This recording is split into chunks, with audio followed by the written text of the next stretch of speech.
The American parasite. No one thought it could happen in North America. A parasite that uses your body as its personal feeding ground, taking over first your stomach, then your entire GI tract, forcing you to crave the foods it wants, while slowly destroying your body from the inside out. Governments are finally admitting that this is real. Measures have been proposed in New York and the country of Mexico to try and stop it. But by the time you watch this, it may already be too late. My name is Craig Capetta.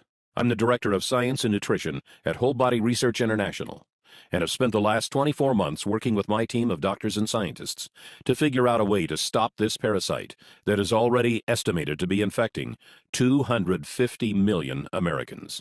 Perhaps the scariest thing is that its symptoms come on slowly. You may never even realize your fatigue, weight gain, or lack of sleep is the result of this bad bug, until it finally takes over and forces you to seek medical attention.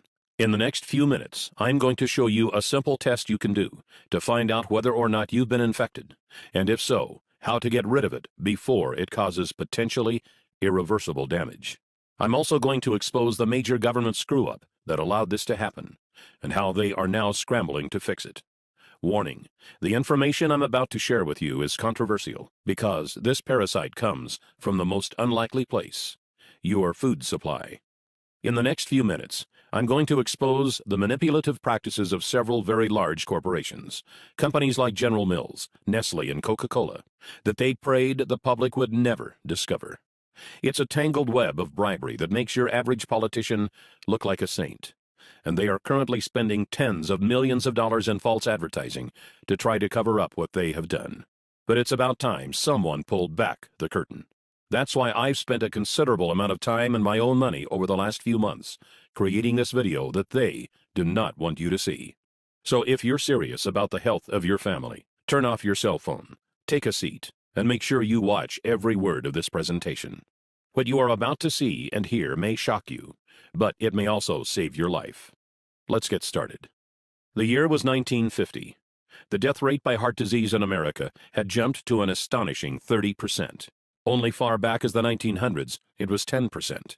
In just 50 years, deadly heart attacks had increased by a factor of 3 times. People were dropping dead at an alarming rate, and no one could figure out why. Then, on September 24, 1955, America's own president, Dwight D. Eisenhower, suffered a heart attack, sending the entire nation into a panic.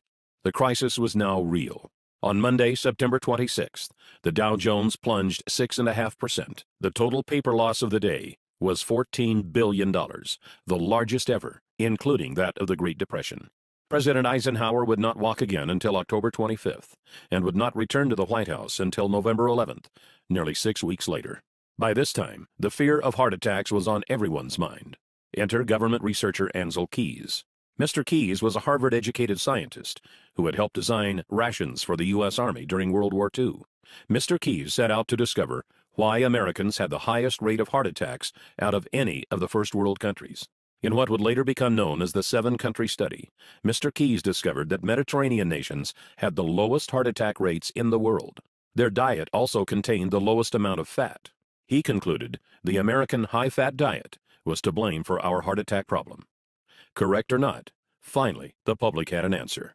In 1956, representatives of the American Heart Association appeared on television to inform the public that a diet which included fats, such as butter and lard, and fatty foods, such as eggs and beef, would directly lead to deadly coronary heart disease. The government's own health officials began recommending people adopt a low-fat diet to protect themselves and their families. Brochures on how to eat low-fat were passed out in schools. No one wanted to suffer the same fate as the president, or worse, drop dead. Most were fine with Mr. Keys' reasoning. He became a celebrated hero and was even put on the cover of Time magazine, though he himself would many years later change his own opinion on the matter. For the time, a low-fat diet was universally accepted as the only surefire heart attack fix. Yet there was one sector that wasn't happy with this, and that was the big food conglomerates. You see, previous to Keys' findings, their favorite way to flavor their foods was by adding more fat. Food scientists had discovered that fat was a flavor carrier. It could deliver taste and odor compounds from different parts of food, and provided texture and mouthfeel that made food taste better. Without fat, food tasted like cardboard. But now, the public was demanding their foods be low-fat. Processed and canned foods began to go uneaten as people turned to more natural, lower-fat alternatives. If it didn't say low-fat on the label, people stopped buying it. The conglomerates scrambled to find new recipes that would allow them to call their products low-fat, yet still taste good. Food scientists were called in by the dozens, and finally they discovered something even better. You see, unlike fat, this new flavor additive was actually addicting. It goes by many different names, but you may know it best as refined sugar. Did the food industry know it was dangerous? Even many doctors of the 1950s would argue they certainly did. As far back as 1808, studies had been done proving sugar was not only unhealthy, but actually toxic. Believe it or not, sugar manufacturers were pulling PR stunts back then, as they do today. In 1808, the Committee of West India, a large sugar conglomerate of the time, appeared before the British House of Commons to offer a prize of 25 guineas, about $1,000 in today's coin, to anyone who could show an experiment that proved sugar was good for feeding and fattening cows, hogs, and sheep. Food for animals has always been expensive. Sugar was extremely cheap, so many farmers took on the challenge, hoping for good results. The 25 guineas would be just a bonus to the new, cheaper food supply. But as you may have guessed, the attempts were a disaster. Many resulted in the death of livestock. One member of Parliament, John Kirwan, took on the challenge himself, trying to feed sugar and molasses to his calves. After the experiment of this well-known, highly ranked politician failed, the Committee of West India gave up. Then, in 1816, the well-known French physiologist F. Magendie did an experiment of his own involving dogs. He determined that dogs fed with water containing sugar and olive oil wasted away and died faster than dogs fed with water alone.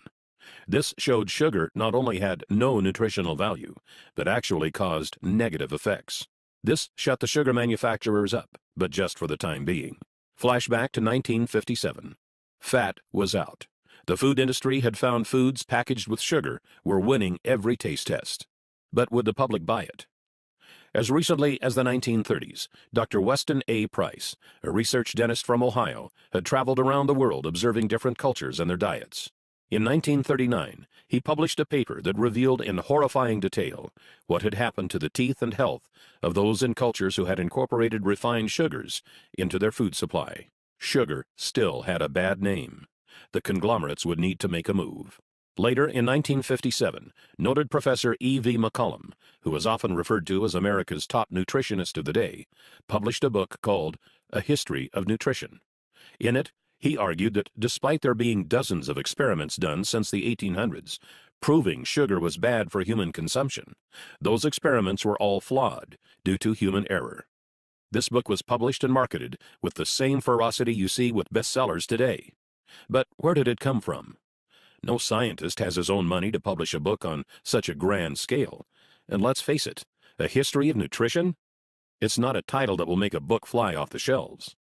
A look inside the book revealed it was published and marketed by a company called the Nutrition Foundation, Incorporated. Who was the Nutrition Foundation? I'm glad you asked. It happened to be a front organization for the leading sugar conglomerates of the time, including the American Sugar Refining Company, Coca-Cola, Pepsi-Cola, Curtis Candy Company, General Foods, General Mills, Nestle, Pet Milk Company, and Sunshine Biscuits, about 45 companies in all. And did the Americans buy it? Oh boy, did they ever. Sales of processed foods skyrocketed. All they had to do was put low fat on the label, then dump in a bunch of refined sugar, and it would sell like crazy. A 2012 study by Dr. Robert Lustig of the University of California, San Francisco, revealed that sugar is just as addictive to the human brain as cocaine, setting off the same dopamine triggers and forcing us to crave more and more of it.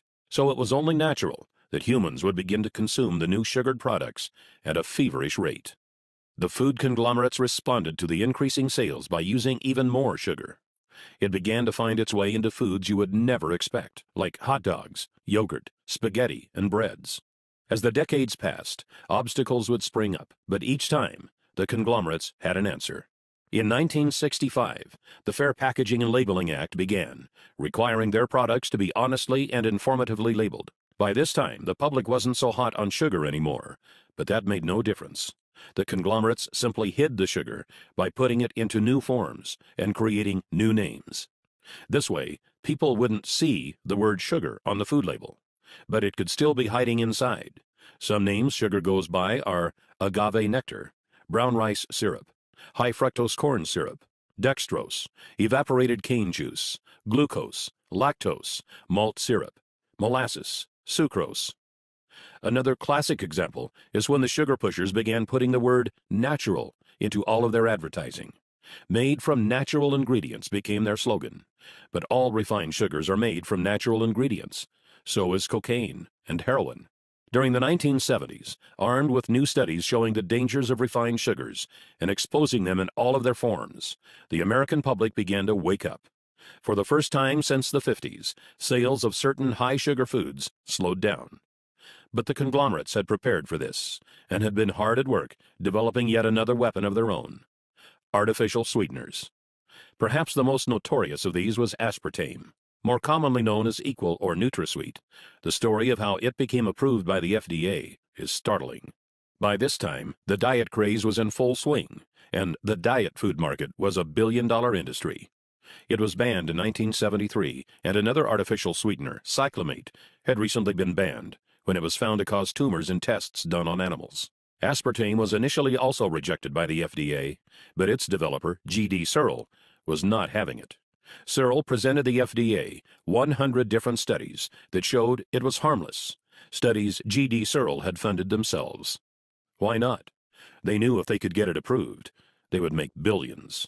But despite what their studies said, every time an independent study was done, it was found to be dangerous for human consumption.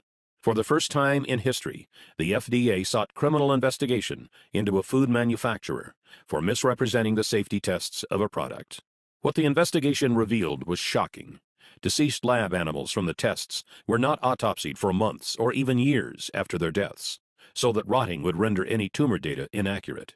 Other animals were found to have tumors cut out and thrown away. Then the animals with the removed tumors were labeled as normal. Obvious tumors were labeled as normal swelling. The FDA easily ruled that aspartame would not receive final approval.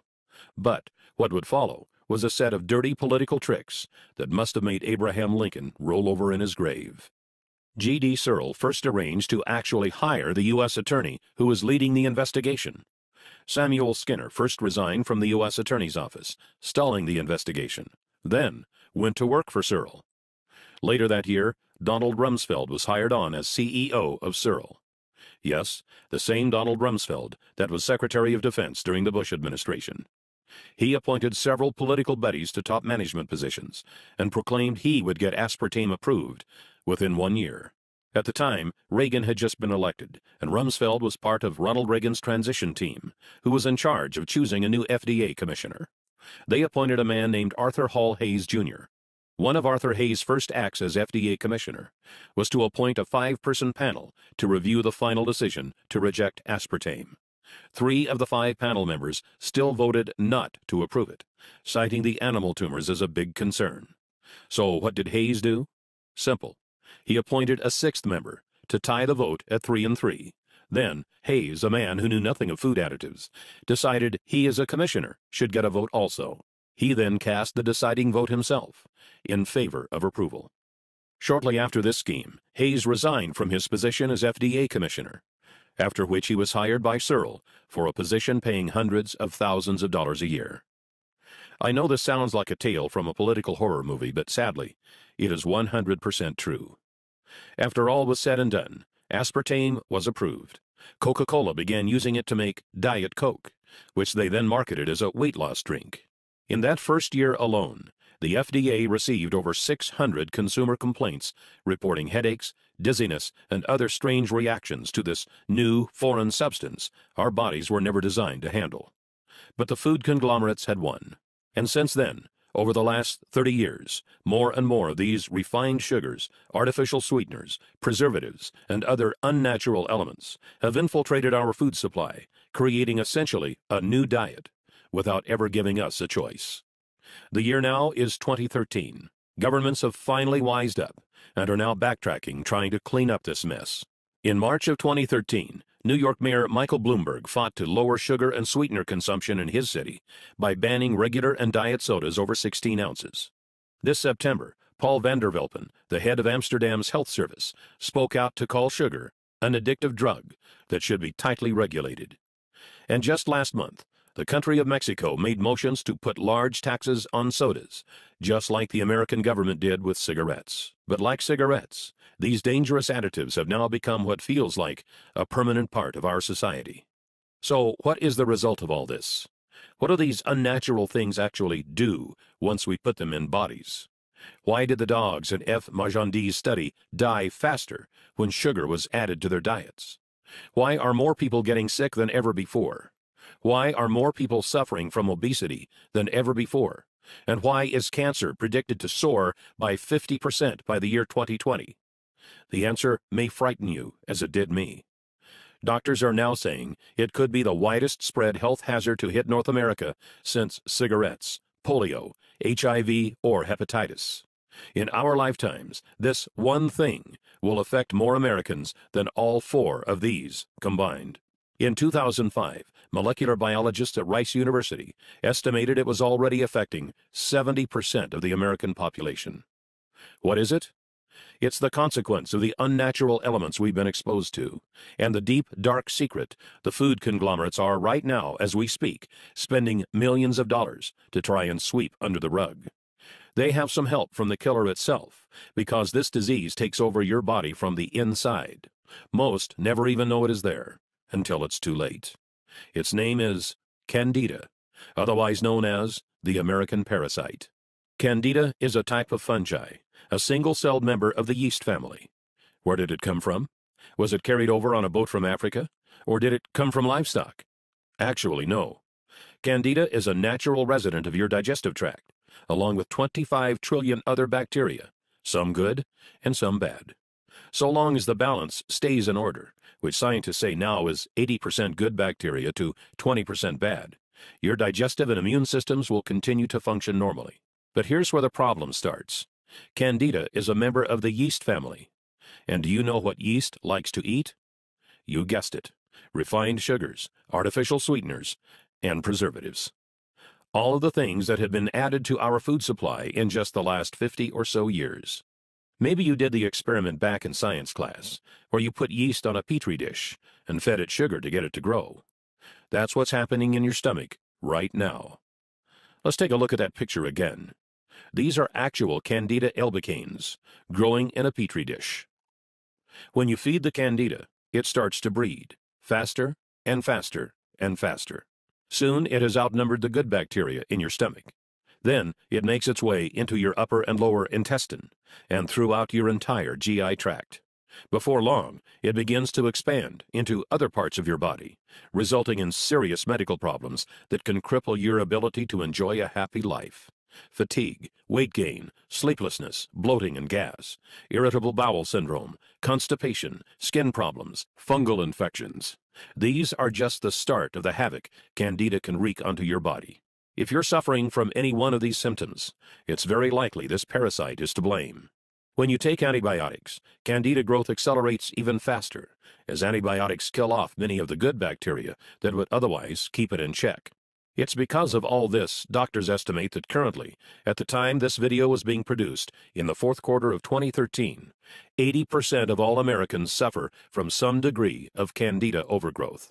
Dr. David Perlmutter, a personal advisor to Dr. Oz, who you may know from the show, and his current New York Times bestseller Grain Brain, recently stated, "Those of us who deal with this health condition in a clinical setting are witnessing what now seems almost epidemic." Dr. David Perlmutter. The reason Candida is so dangerous is because it directly affects your digestive system, which is the largest internal organ in your body. It's also the home of your immune system. So when your digestive tract is weakened, so is your ability to combat sickness and disease. Left untreated, it can begin to affect every area of your life. Here is a list of common Candida symptoms composed by Dr. Mark Hyman, recognized Candida authority and best-selling author of The Blood Sugar Solution. General symptoms include chronic fatigue, loss of energy, general malaise, decreased libido, sensitivity to foods, chemicals, or other allergens, eczema, psoriasis, irritable bowel syndrome, toenail fungus. Gastrointestinal symptoms include thrush, bloating and gas, intestinal cramps, rectal itching, altered bowel functions such as diarrhea or constipation, yeast infections, frequent bladder infections, irritable bladder. Hormonal complaints include menstrual irregularities like pain or bleeding, premenstrual syndrome, thyroid dysfunction. Nervous system complaints include depression, irritability, inability to concentrate. Immune system complaints include allergies, chemical sensitivities, low immune function. And if your past history includes chronic yeast infections, chronic antibiotic use for infections or acne, oral birth control pill usage, or oral steroid hormone usage, your chances of having Candida overgrowth are greatly increased. One of the scariest things about Candida is the way it begins to reprogram you to crave more of the foods it wants. It hijacks taste buds, brain chemistry, and hormones to make you want foods that make it grow faster and mess you up even more. Breads, sugars, refined carbs, sodas, fried foods, carb-heavy foods like pizza and pasta, and of course, desserts and sweets. Do you often find yourself craving these things? If so, it's probably not because you're a naturally unhealthy eater, but because the bad bacteria has taken over. It's like they're down there in your stomach yelling, "Feed me!" forcing you to want foods that worsen your condition, make you gain weight, and make it literally painful for you to go on a diet that doesn't include them. Candida has also been linked to many studies showing it could be the #1 cause of obesity.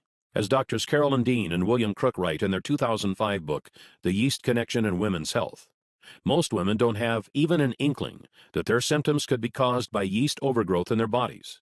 The number of women suffering in silence, not even knowing what is really wrong, and blaming themselves for failing is, I believe, literally numbered in the millions. Millions of women who can't lose weight and have no idea why.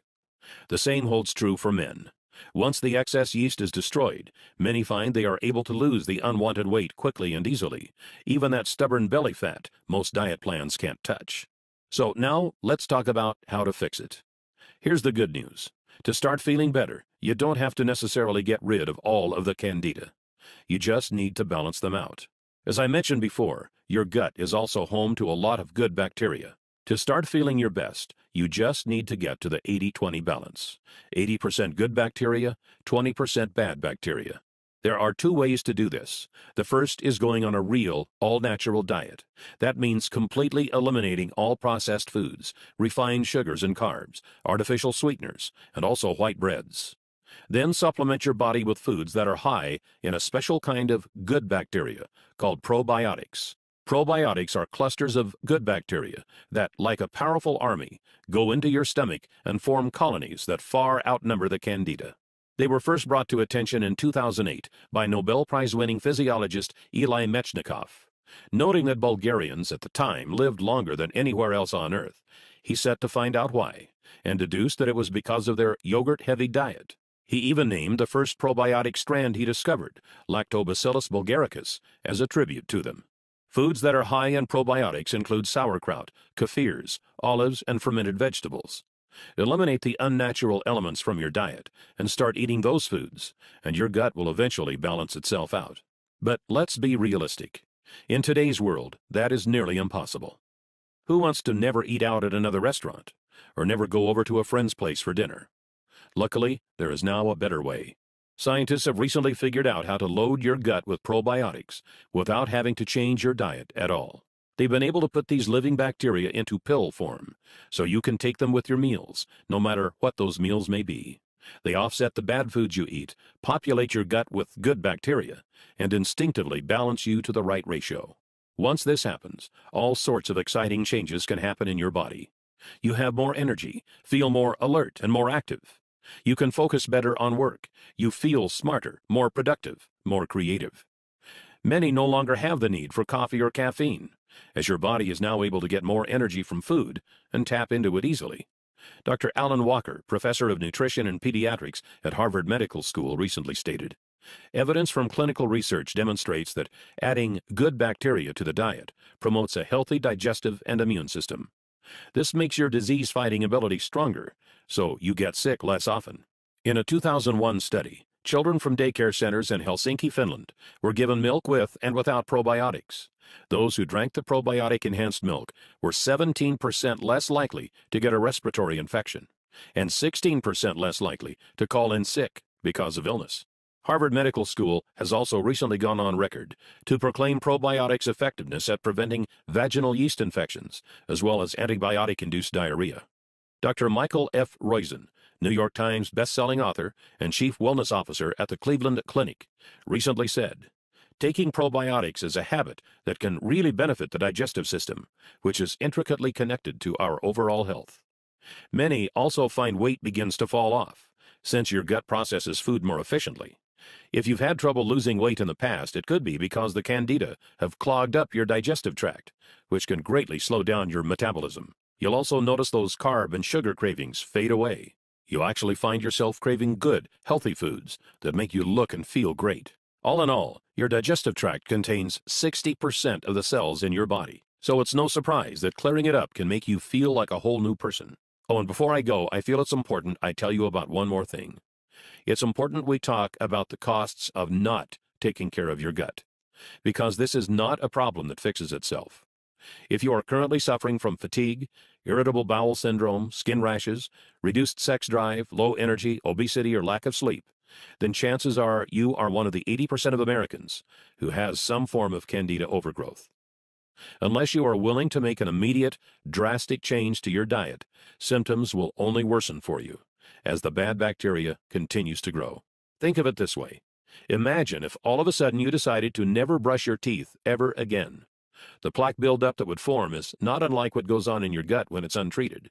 Sure, you'll be fine for a while, but eventually you'll begin to get cavities and mouth rot, and then you lose your teeth, and you are out of luck.